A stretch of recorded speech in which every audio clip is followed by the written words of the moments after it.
Hi everyone and welcome to today's live IELTS class. My name is Adrian and I am streaming live from Budapest, Hungary.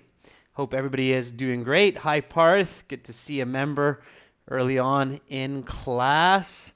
Hi Pachu, good to see you as usual. Hi Pradeep. Hi Levan Voon, good to see many students. All right, so today we are looking at IELTS reading strategy. We'll look at some true, false, not given, and some other question types.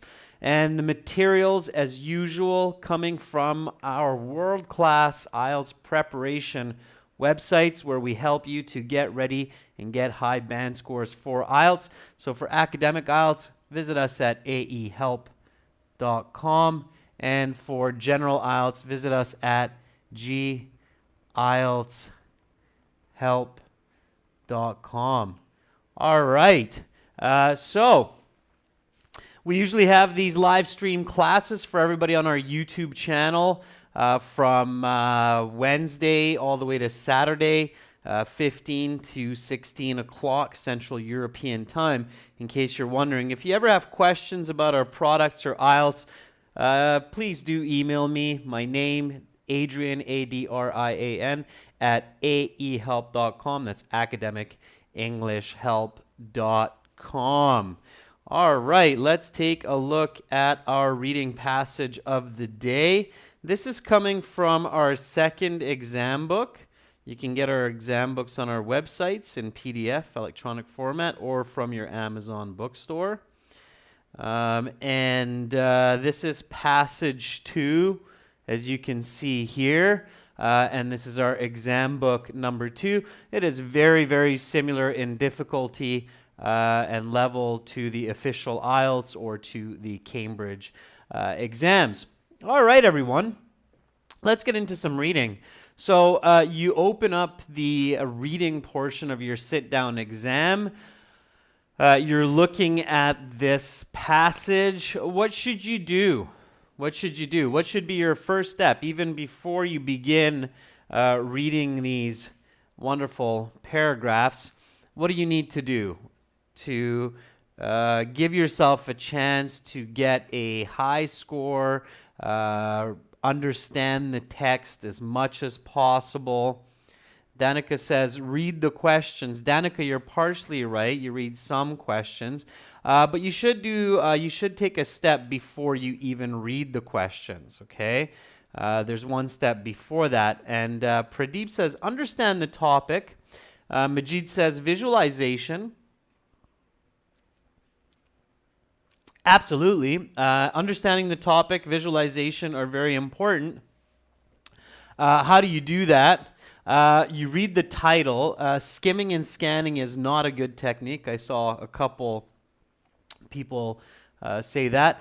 You read the title, okay, even before you read the question. So if you start looking at the questions right away, that might actually become confusing if you haven't really understood what you are going to read, all right? So the first step you should do is read earthquake preparedness.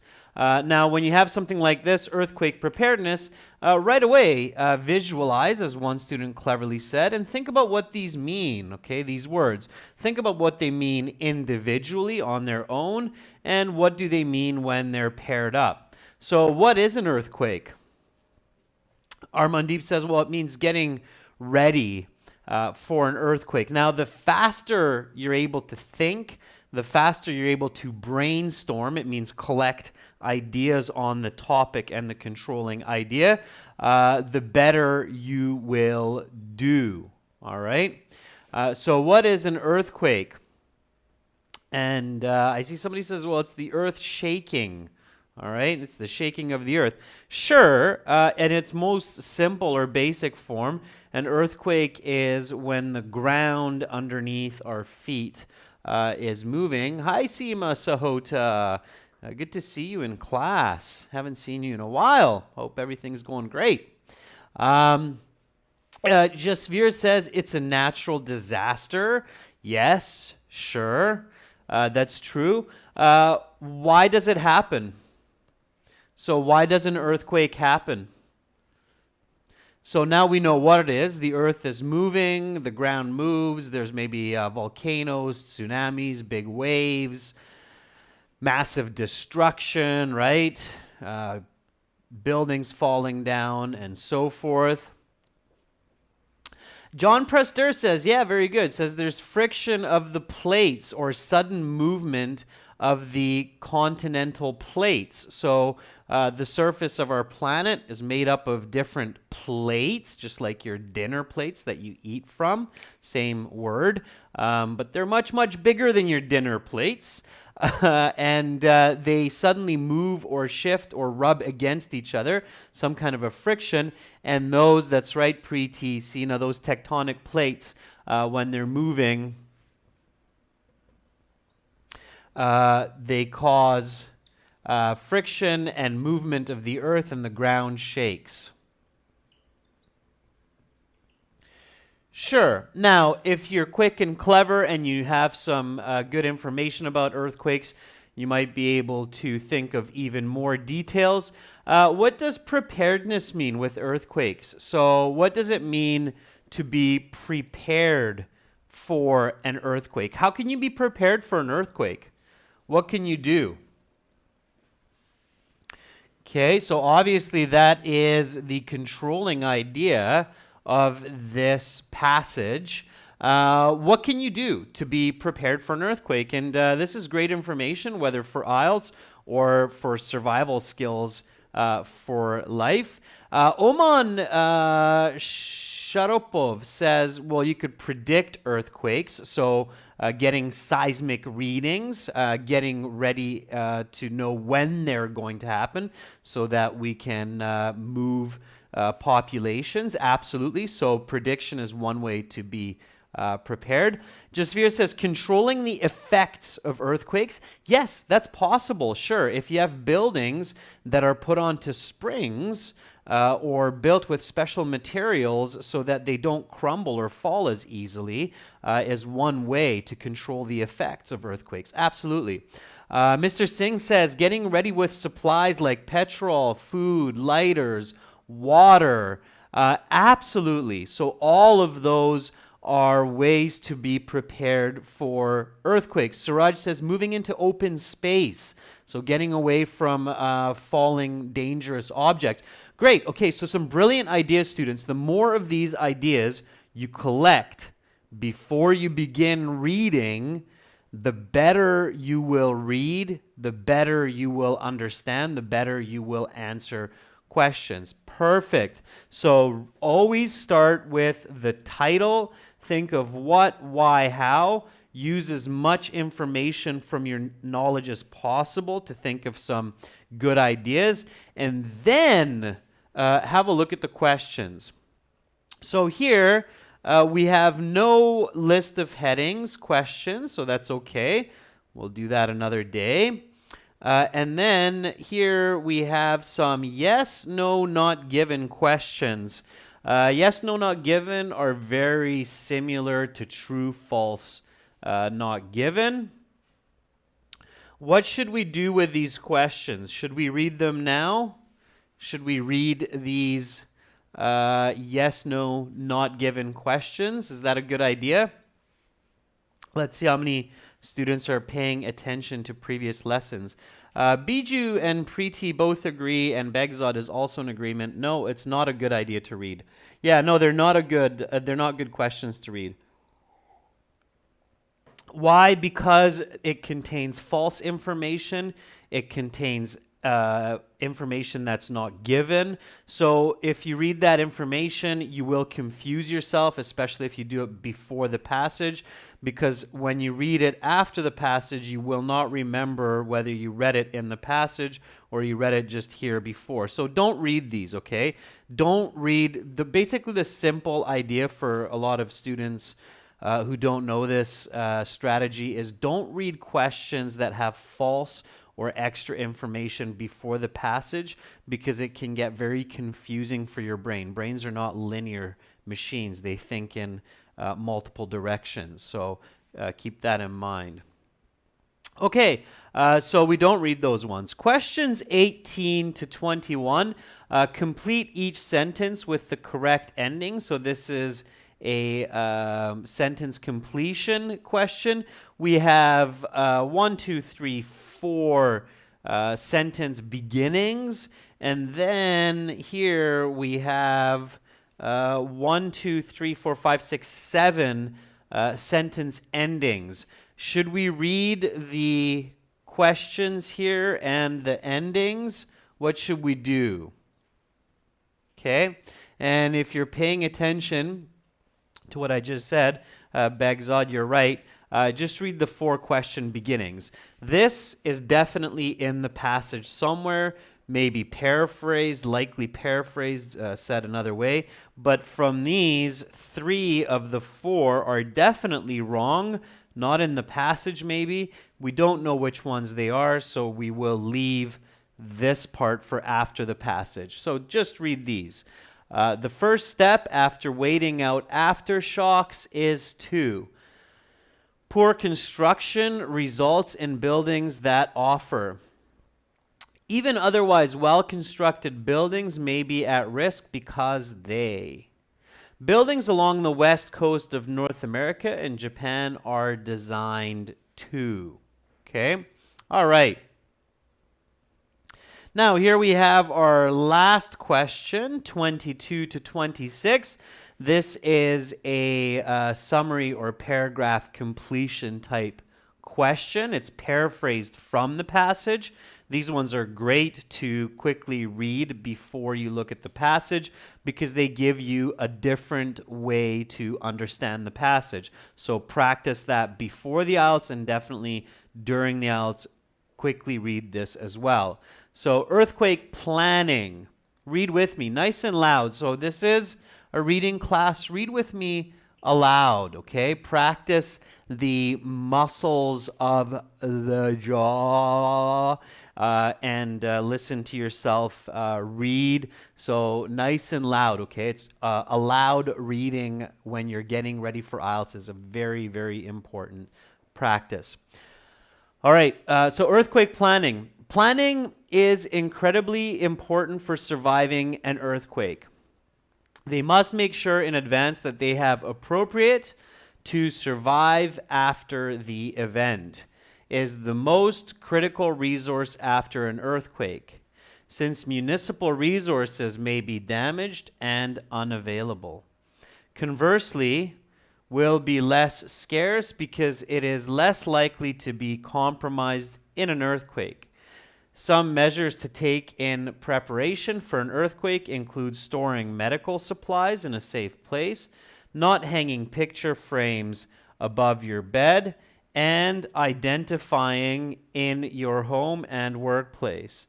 In the event of an earthquake, try to call for help using your phone, or if you're trapped, try on a pipe. Okay? So there you go. Just read it nice and comfortable. A lot of students think 20 minutes is not enough time for reading. If you practice the right strategies at home and you have a decent level of English reading fluency and comprehension, 20 minutes is lots of time for reading. Okay, so we looked at the questions. We have a clear idea of what we need to do after the passage. Now let's go back and read this passage together, okay? So let's read the paragraphs. For each paragraph, focus on what it's about, focus on the structure of the information.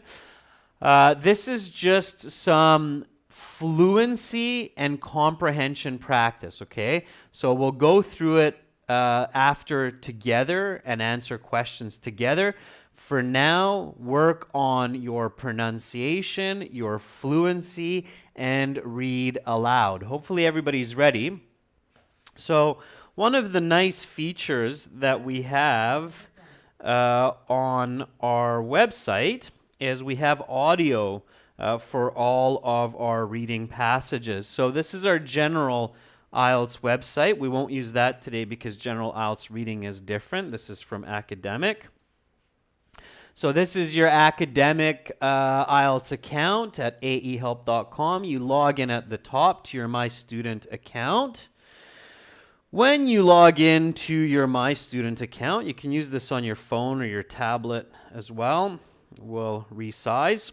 When you log into your My Student account, you have a lot of beautiful resources from us, including an interactive course, interactive practice tests, and then, of course, you have all of the CDs, all of the audio for the listening sections, the reading, and the speaking. So now, for those of you that have it, when you open up the IELTS Audio CDs tab, I know it's very bright because I'm adjusted for the dark background. This will be CD number 5 because it's exam number 5, and it will be reading passage 2. So that's track number 6. Everybody's ready? Then here we go with this reading. Why do tortoises live so long? Just a moment. Tortoises are some of the long... Earthquake preparedness. Of all natural disasters, earthquakes are likely to be the most devastating. Though earthquakes, most of the time, are only weak tremors which are not even strong enough to knock picture frames off walls, at their strongest, earthquakes can destroy entire cities, killing thousands and displacing millions. For regions of the world affected by earthquakes, being prepared for the big one is crucial to surviving when it eventually occurs. Earthquake preparedness takes 3 forms: education, construction, and planning. Those who grow up in earthquake zones are very familiar with so-called earthquake drills. These exercises take place multiple times each year in school, and students practice the appropriate steps to take in the event of an earthquake. The first step is to take shelter under a strong structure. In school, this is often a wooden desk. In the absence of such furniture, a door frame is recommended, as this is the strongest structural part of any room. Next, drop to the ground, cover your head and neck, and only move if there is a safer place to seek shelter within short crawling distance. Keeping your head and neck covered are of critical importance, since falling hazards are one of the biggest dangers in an earthquake. Once the shaking has stopped, people are advised to wait for any aftershocks to occur. Many deaths and injuries occur during aftershocks, smaller earthquakes which occur shortly after the initial quake. So staying sheltered is recommended for up to 10 minutes after the main event. Once sufficient time has passed, people should get to open ground, taking care to avoid falling hazards, especially glass structures such as windows. One of the biggest factors that affects the number of casualties in an earthquake event is the quality of the construction of buildings that people work and reside in. In areas with poor construction standards, these buildings provide little to no protection against earthquakes.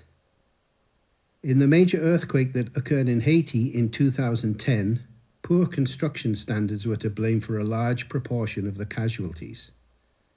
While other countries have higher standards, often these standards are not designed with earthquakes in mind. Many buildings may be built to an otherwise high safety standard, but be almost as defenseless as the Haitian buildings when facing a strong earthquake. In high-risk earthquake zones, all buildings must be constructed with an eye to earthquake preparedness. Buildings in areas such as Japan and the west coast of North America are constructed to shift a certain amount along with an earthquake. This elasticity allows the building to survive the quake. Instead of shaking and being knocked down, they are shaken and return to their original place. This type of construction greatly minimizes the risk to inhabitants in the event of a major earthquake. The final form of earthquake preparedness is planning. People in high-risk areas must have a plan for what to do in the event of an earthquake, and they must plan beforehand so they have appropriate supplies to survive in the initial days after the event. The most important resource after an earthquake is water. and it is recommended people keep enough water for a week, approximately 28 litres per person. Food will not usually be difficult to come by, but water, which relies on municipal delivery systems, which are very likely to be compromised by the quake, is precious. Other critical items such as medical supplies and personal documents should also be stored in a safe place so they can be retrieved after the event.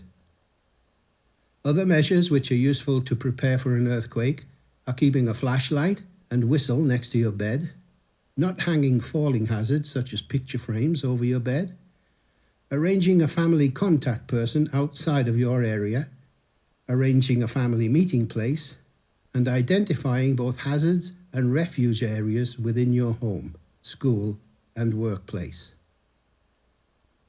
In the event that you are trapped after an earthquake, do not struggle or kick up dust. Instead, try to make sounds such as blowing on a whistle or tapping on a pipe so that rescuers may locate you. If you have a mobile phone, use it to call or text for help. Earthquakes can be deadly. All the preparedness in the world will not help if a sufficiently large earthquake hits the wrong spot. What can be done, however, is to improve the chances of survival through education, appropriate construction, and diligent planning. Countless lives can be saved.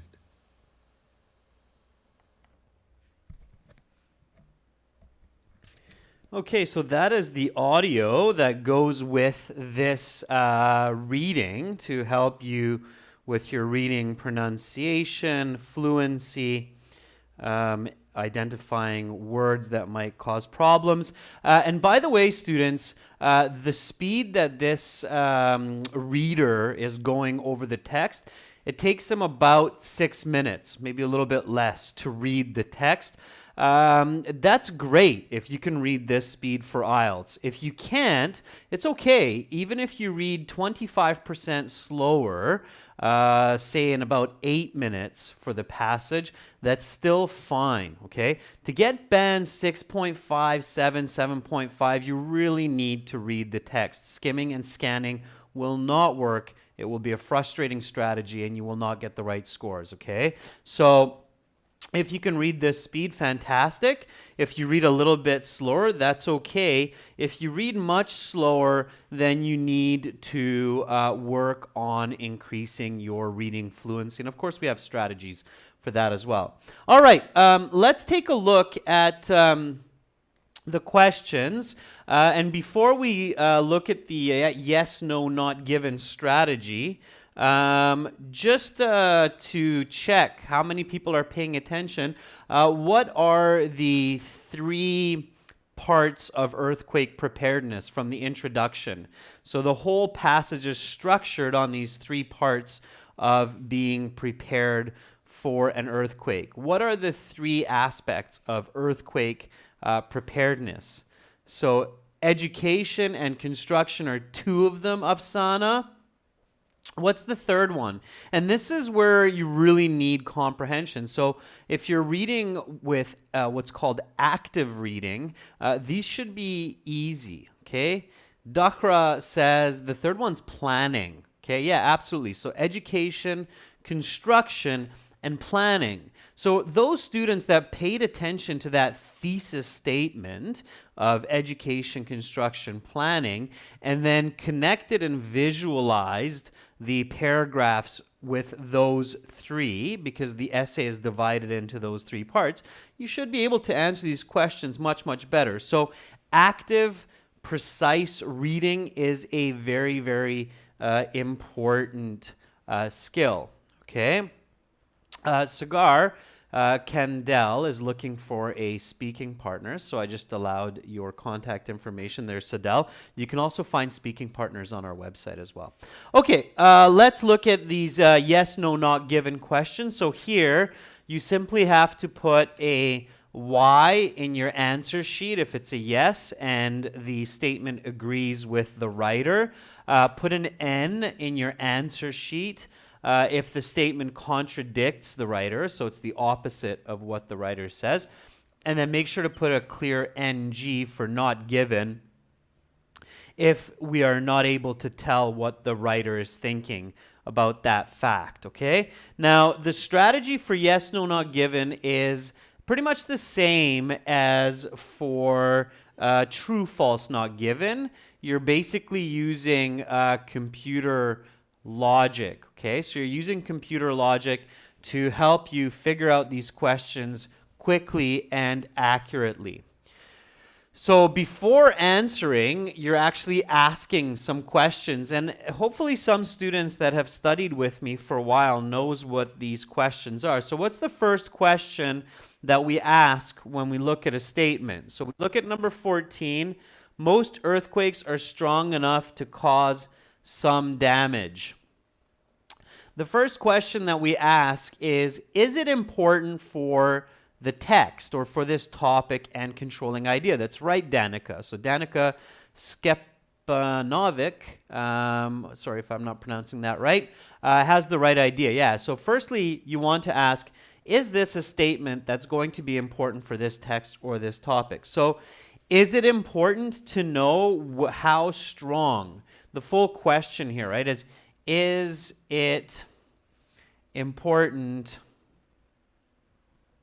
to know? And practice asking the full question when you are preparing at home for IELTS. So is it important to know the strength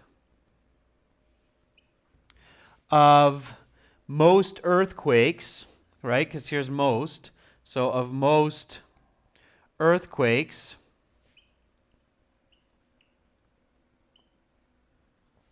for earthquake preparedness.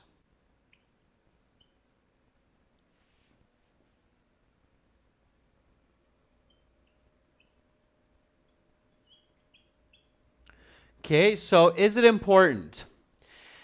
And Christine Dael says, yes, yeah, to be prepared, of course. So think in a simple way, right? If I'm trying to figure out how to prepare for this earthquake, is it important for me to know how strong an earthquake is going to be most of the time? Yes, absolutely. If you think about it in a different context, it's kind of like if I'm preparing for a trip, is it important to know how long most of those trips are going to be? If most of them are a day versus 10 days, then I will prepare differently than if they're all 10 days or longer, right? So preparing for an earthquake, it makes sense that we know the strength of most earthquakes, right? Of course it is. So very simple. So yes, it's important.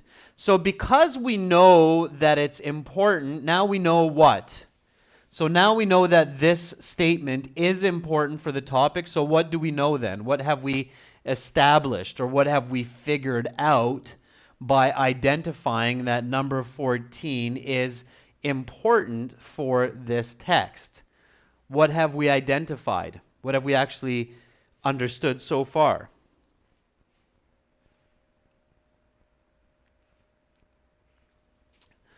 Well, we don't know that it's given yet. Or, well, we know that it's given, yes. So Hanadi Rasul says, well, we know that it's given. Yes, that's right. So we know that it's either a yes or a no. So, so far we know that this is a yes. So therefore, again, it's math or computer logic here. It's a yes or no. We know that it's given. It's not going to be a not given. Okay, so now we need to figure out whether it's a yes or a no. And so we have to think about whether or not we know the answer that it's a yes or a no. For that, you just need to ask yourself, is this true? Okay. Now again at home, practice the full sentence. So is it true that most earthquakes are strong enough to cause some damage? Do you think it's true that most earthquakes, so most of the time when the earth moves, it's strong enough to cause some damage? Okay, is that true? So a lot of you are saying, no, that's not true. And some of you are saying it's true.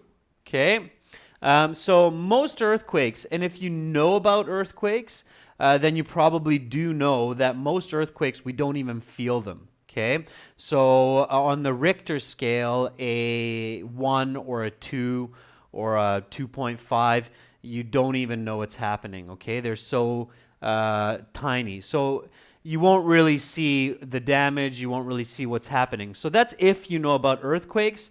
I come from the west coast of North America, Victoria, Vancouver region.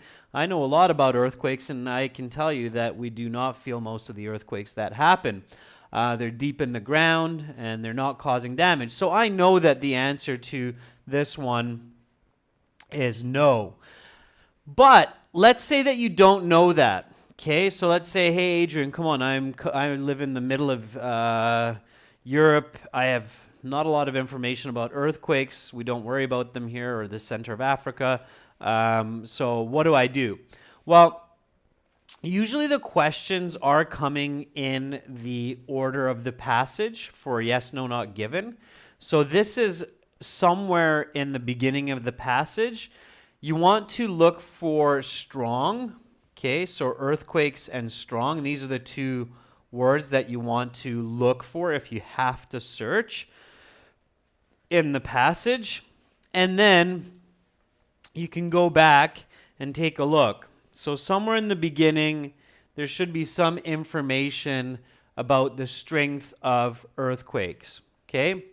So though earthquakes most of the time are only weak tremors, which are not even strong enough to knock picture frames off the wall. So there's your descriptive paraphrasing in this sentence. And now we know that we have the correct answer, that most earthquakes are just weak tremors that are not causing much damage. Okay? It's paraphrased, so you have to pay attention. It's there. Girls and guys, you do not want to be searching for every question. To get a band 7 on IELTS, how many questions should you answer without looking back at the text? This is a very important question. So, what do you think? What's that magical number? Or roughly, what is that? So how many of the questions, what percent of the questions should you answer without looking at the text? So there's 40 questions in the reading passage, and you should be able to answer, let's say about 25 to 30. Okay, so somewhere in the neighborhood of 60 to 70%. All right, if you're looking for a band 7, 7.5, you should be answering about 60 to 70%, about 25 to 30 of the questions without looking at the text, okay? Just from your reading and from your comprehension. If you are searching for 40 out of 40 questions, and I don't want to scare some students here, because I know that's what some students do, is they're searching for every answer. You will run out of time. You will get really frustrated. Your brain's going to become a jungle of a mess by the time you finish your reading section. And here's the added difficulty. If you're searching for every question's answer in the text, your brain will be so messed up by the time you finish the reading section, and it will be so tired that you are going to have a very difficult time in the writing section, collecting your ideas, getting good structure, getting good flow in your writing in your sentences. So that's why you don't want to do skimming, scanning for every question. It's just not a good way, okay? All right, let's keep rolling here, ladies and gents. So number 15, the strongest part of a room is furthest away from the windows that can shatter. So the strongest part of a room is farthest away from windows that can shatter. Is it important to know what the strongest part of the room is? Okay, so the first one's a no. Is this important to know? For being prepared for an earthquake, don't be quick. Okay, go through. Careful not to be very quick. The right question here is it important to know what the strongest part of the room is for earthquake preparedness?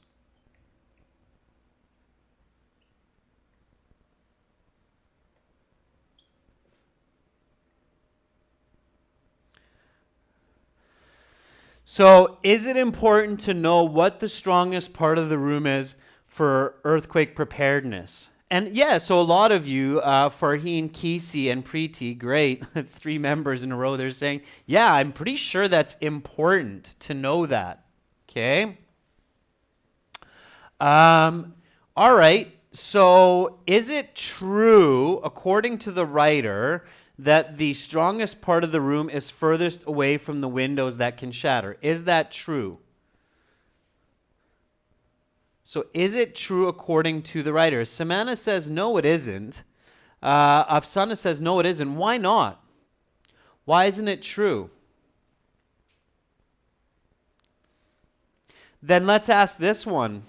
According to the writer, so this is the other logic. So watch the way that I'm using logic here, students. Another way to write it or ask it is, according to the writer, what is the strongest part of the room?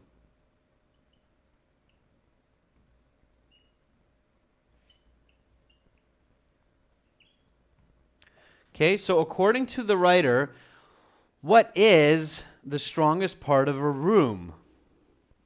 And Afsana Afrin says, well, it's the door frame. Okay, the door frame is the strongest part of the room. So if you have a room, okay, and you have a door frame, then if you kind of sit in the door frame gives added strength to that room. Okay, so according to the author, the door frame is the strongest part of the room. If I don't know the answer, and I think it's important, and I don't know if it's true or not, what should I look for? What are the words that I can look for in the passage if I have to? Obviously, I can't look for door frame because I don't know that's the answer, right? So what could I search for? Okay, what could I search for? Yeah, so very good. Afshana says, look, if you have to search, look for strongest and look for room. Okay, not necessarily part, but strongest and room. Those are the 2 words if you have to search. Okay, so this one, my guess would be the answer is no. Okay, because the strongest part of the room is not necessarily what is furthest away from the windows that can shatter, but it is the door frame, according to the author. Okay. All right. 16. Your head and neck are the weakest parts of your body and must be protected. Okay. Again, go through the steps. For earthquake preparedness, the full question here is, for earthquake preparedness, is it important to know whether or not the head and the neck are the weakest parts of the body? So earthquake preparedness, is it important to know whether or not our head and our neck are the weakest parts of our body? I would say no, it's not. Okay, this is a bit of a tricky one, and it takes practice.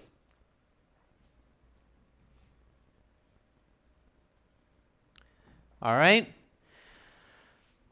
So we don't know whether or not the neck and the head, in fact, we should know that the head and the neck are not the weakest parts of our body. Our neck and our head are actually very, very strong. Our skull, hopefully you got a good one. It's a very strong part of the body. Our neck is actually a very strong part of the body. It's not that they're weak, it's that they're vulnerable, right? So this is not given in the text. The text says that we have to protect our head and our neck, but it doesn't say anything about the neck and the head being the weakest parts of the body. So for this one, I would say the answer is not given. Okay? Does that make sense? We have to shelter and protect our head and our neck, but it's not because they're the weakest parts of the body.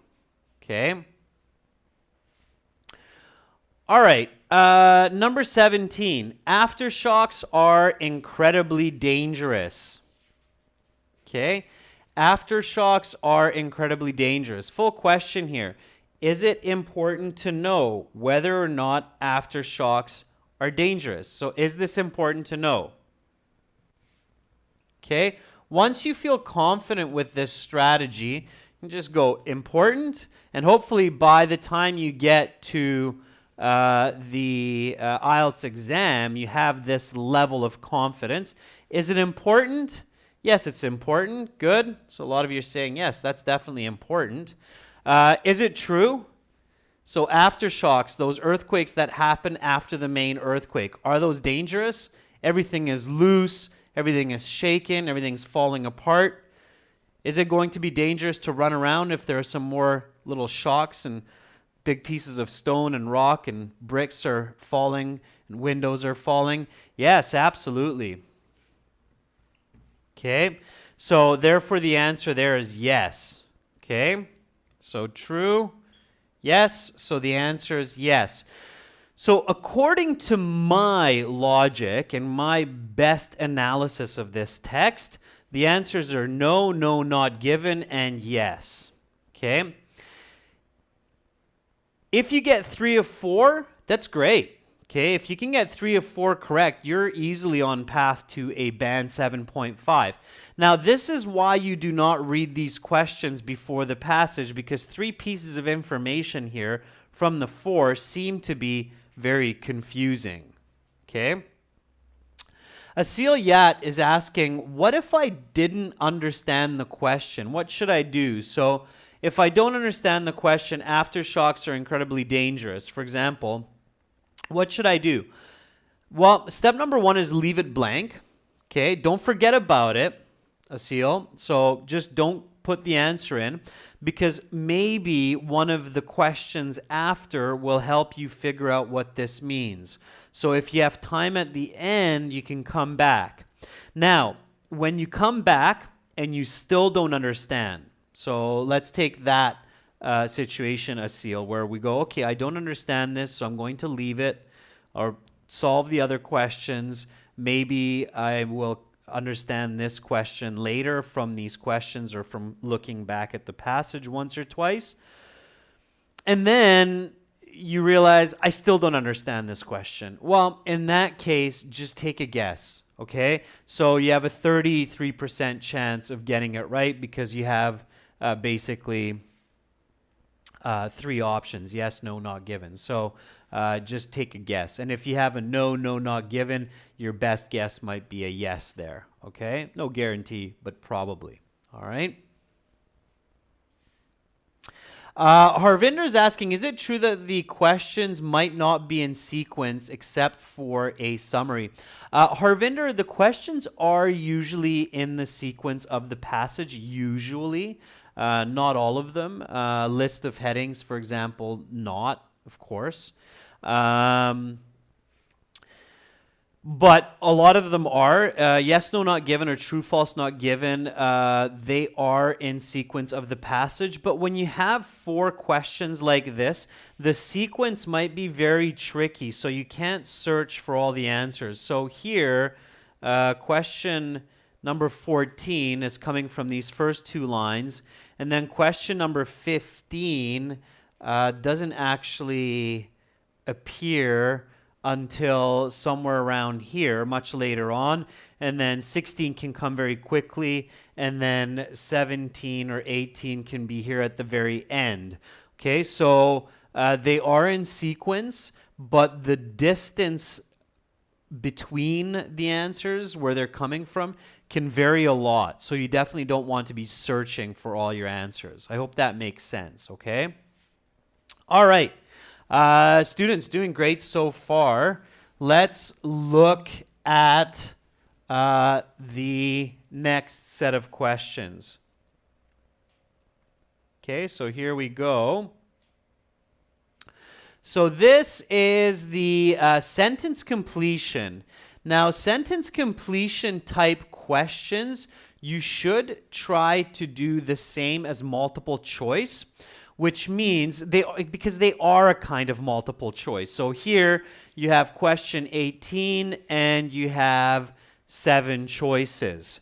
Here you have question 19 and you have 6 choices. Why 6 choices? Because you eliminated 1 choice by finishing question 18.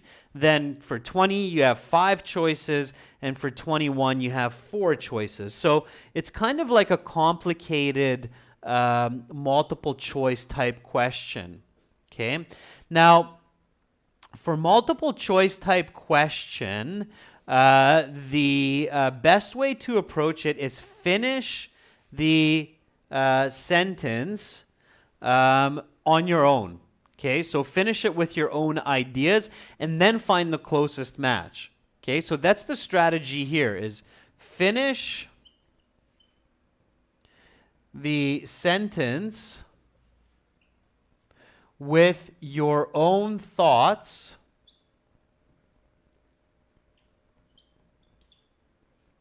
then find the closest match.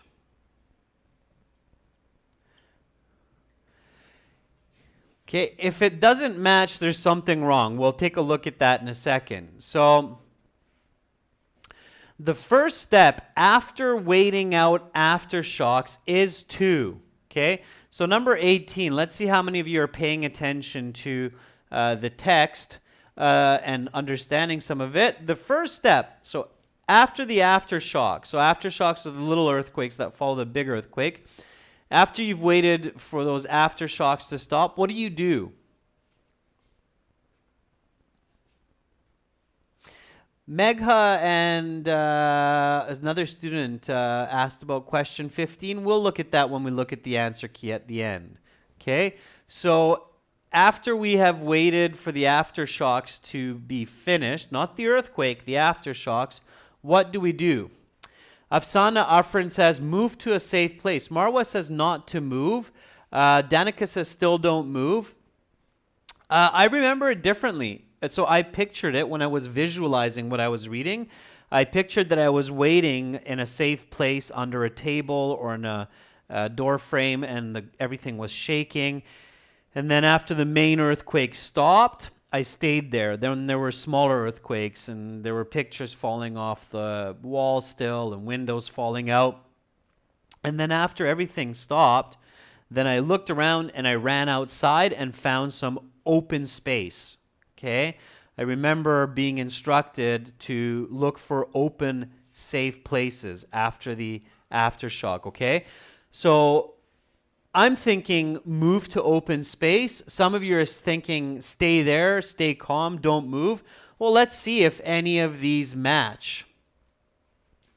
Okay, not designed to withstand earthquakes, no. Leave the building and find open ground. Okay, that one matches with what I just said. A modicum of earthquake protection, no. Move in response to an earthquake, that does not make sense. Lack the flexibility that Haitian buildings have, that's wrong information, so I can cross that one out, okay, because we know that the Haitian buildings were not flexible. That's another strategy, eliminating false answers right away. Withstand earthquakes due to their rigid construction, little protection in earthquake. All right, well, I don't see any of them as stay calm or stay put. The only one that I feel matches is the leave the building and find open ground. So I'm going to go with B. So my answer for 18 is B. However, if you find that it doesn't match with what you're thinking, be very careful. Ask yourself why. Why am I thinking an answer that's not even there? Okay, you might need to reconsider. Number 19, poor construction results in buildings that offer what? So offer means give. Use your paraphrasing. So poor construction, so bad design, bad building. results in buildings or in skyscrapers or apartments that give what? So if the building is not built well, then what do they give? They give nothing, right? They don't give any help. They get damaged easier. If they get damaged easier, they give little protection, right? So very little protection, or maybe even no protection. They're just dangerous, okay? So let's see if any of these match. Offer are not designed to withstand earthquakes. This seems okay, but the grammar has to match, okay? So if I say are not withstand, so poor construction results in buildings that offer or withstand. Offer is a verb, so it cannot be followed by a verb, okay? This cannot be a verb. So that choice will not be correct, okay? Let me just erase this so you can see more clearly. One way that you can make sure you're choosing the correct answer here also to help you is look at correct grammar. Okay, look at correct grammar. So offer a modicum of earthquake protection. Okay, a modicum, I'm not sure what that means. So I'll leave that for now. Move in response. So offer, move in response. I can't because move is also a verb. So this is a maybe. This is no. This is no. This is no. Offer lack the flexibility that buildings have. This is no. The grammar doesn't make sense. Offer withstand earthquakes due to their rigid construction. Again, it's a verb, so no. Offer little protection in an earthquake. That one looks right. Begzad says, yeah, it's got to be G. Offer little protection in an earthquake.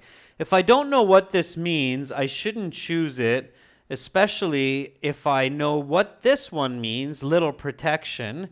And here I have an adjective noun that can definitely follow the verb offer. So I'm going to choose G in this case, okay? So notice the strategies that I used there. First of all, I thought about the answer on my own. So offer a dangerous situation, offer little protection, okay? So G there. And I went with an answer that I know looks correct, okay? Let's look at 20. Even otherwise well-constructed buildings may be at risk because they... So even a well-constructed building could be risky. Why? Well, because they might not be designed for earthquakes. That's how I would finish this sentence.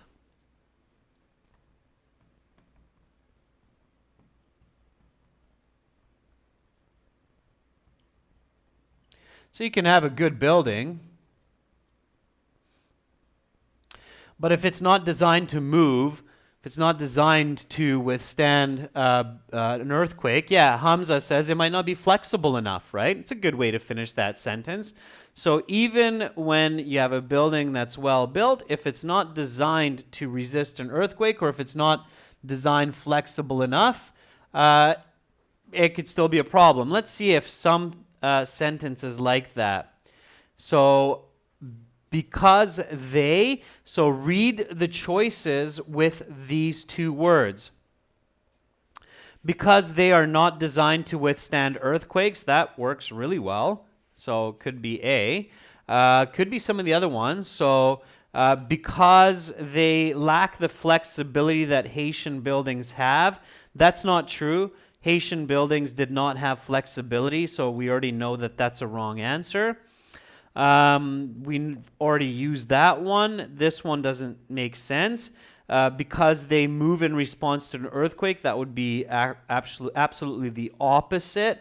So it cannot be. So it has to be A. Okay? So here the answer is A. Because they are not designed to withstand earthquakes. All right, 21.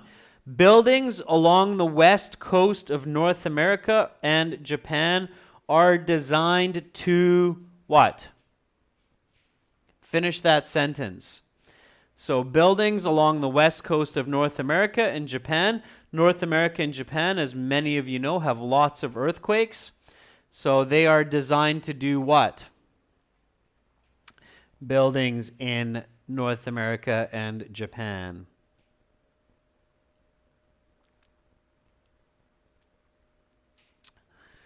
They're designed to protect you. How? Marwa says they're designed to tolerate earthquakes, to withstand earthquakes.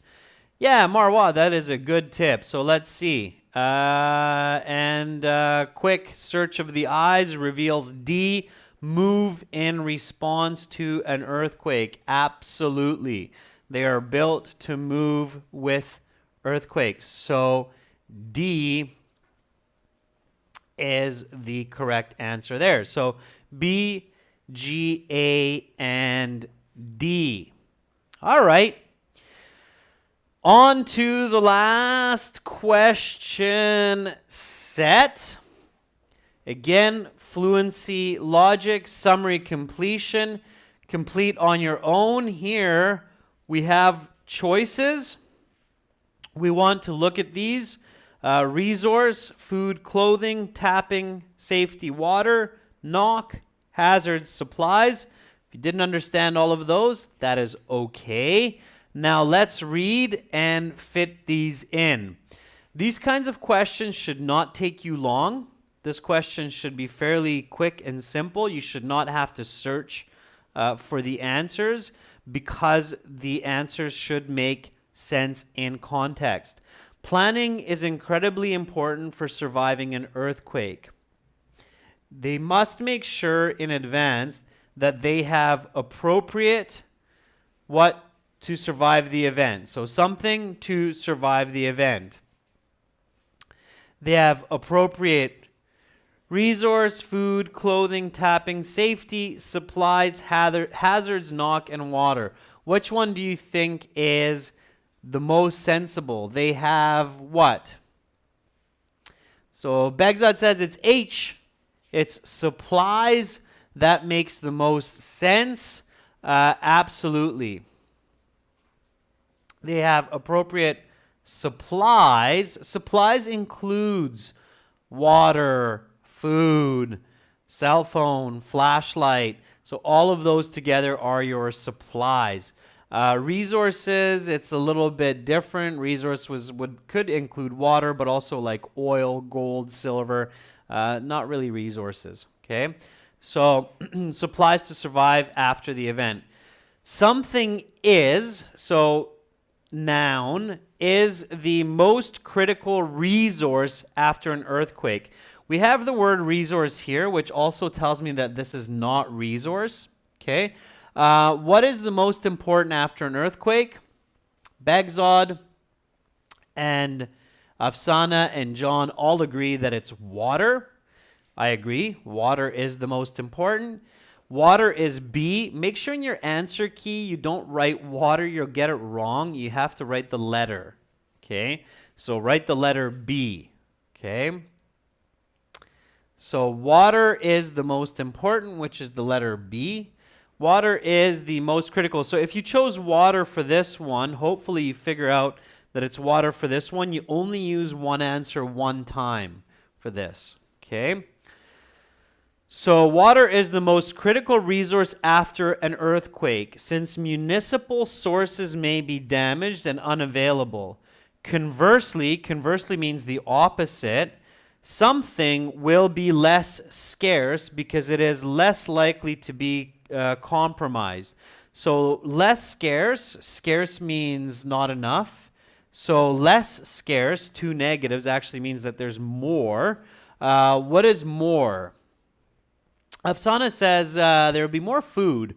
Yeah, because you still have all those grocery stores and supermarkets that are storing food.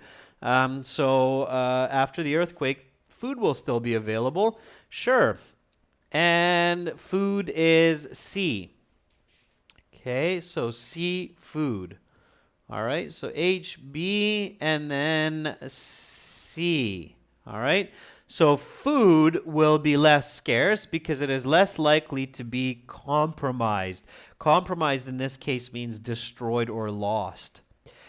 Some measures to take in preparation for an earthquake include storing medical supplies. Here, let me bring this up a little bit now. All right. So some measures to take in preparation for an earthquake include storing medical supplies in a safe place, not hanging picture frames above your bed, and identifying in your home and workplace. What do you need to identify in your home and your workplace? Okay.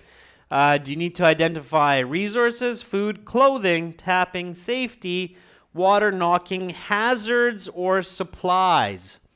And many of you are saying, well, it's got to be hazards. Hazards. Hazards is the noun. Okay, this is a noun. A couple of you said safety. Safety is not a noun. Okay. It's an adjective. You can't have an adjective in this place, okay? You need a noun here. Identifying something in your home. That something is a noun, and it's hazards or dangers.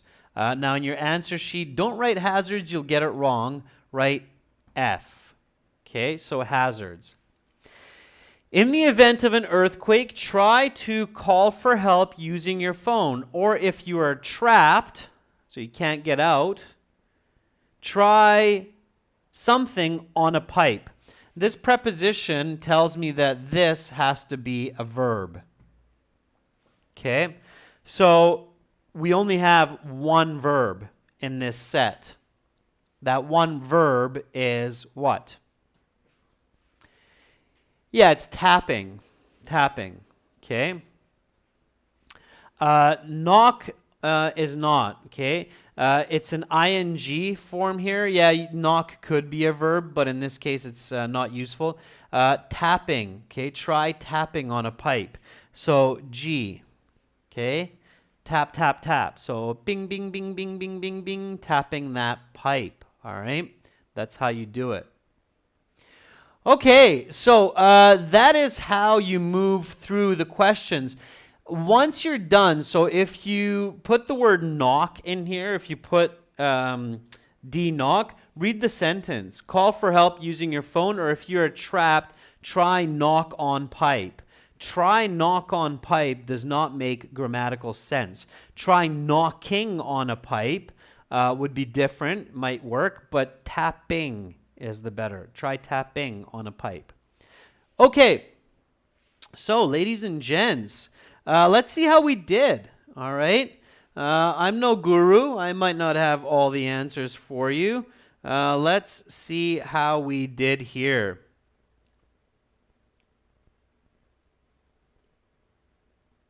Okay, so here's our answer sheet.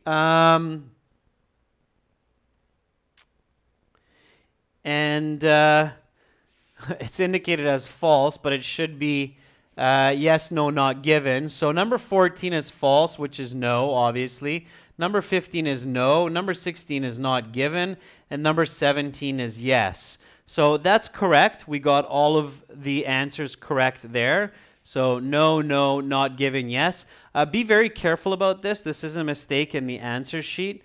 You cannot use F for a no. You have to use the letter N. Okay? All right. Let's look at those matching questions. So 18 was B. I think we got that correct. 19 was G. 20 was A. So far, so good. Okay. And then for 21, it was D. That was correct as well.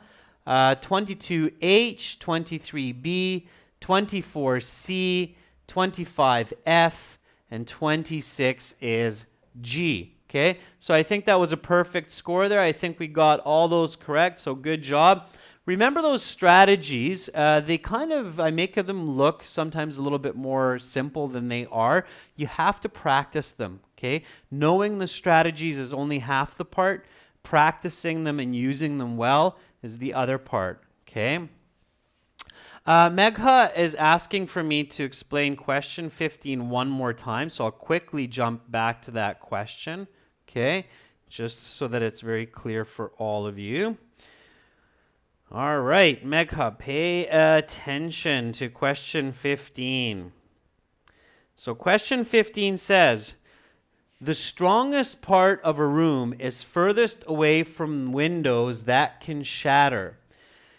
Is it important to know for this text what is the strongest part of the room in case of an earthquake? Yes, because that's where you need to go to give yourself a chance to survive. So I need to know what the strongest part of the room is.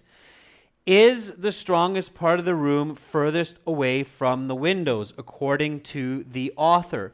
Remember, yes, no, not given. It's a little bit different than true, false, not given, because no means if the statement contradicts or is different from the claims of the writer or opposite to. Now, does the writer claim that the strongest part of the room is furthest from the windows? No, because the writer claims that the strongest part of the room is the door frame. Okay, so here the first step is to take shelter under a strong structure.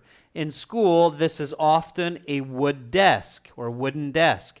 In the absence of such furniture, a door frame is recommended, as this is the strongest structural part of any room.